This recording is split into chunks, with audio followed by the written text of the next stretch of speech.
Saudi আরব থেকে চলে আসলেন আমার ভাতিজা এসে বলতেছে, কাকা তোমার মাছ ধরার ভিডিও দেখে আমি সৌদি আরব থাকতে পারলাম না, চলে আসলাম বাংলাদেশে। তো এসেই দেখেন জাকি জাল নিয়ে নদীতে চলে আসছে মাছ ধরার জন্য। তো যাই হোক, জালটা খেওয়ান দিছে জঙ্গলে, তো জালটা বেজে গেছে। দেখেন এখানে আবার তার ছেলে দাঁড়িয়ে রয়েছে, তাকে বলতেছে জালটা ছুটিয়ে দেওয়ার জন্য। ছেলেটা কিরকম স্মার্ট দেখেন, সে পানিতে জব জব করে নেমে গেছে। আমি ফেসবুকে সবসময় মাছের ভিডিও করে থাকি।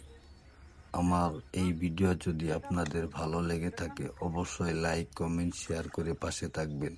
সম্পূর্ণ ভিডিওটা দেখেন, অনেক আনন্দ পাবেন।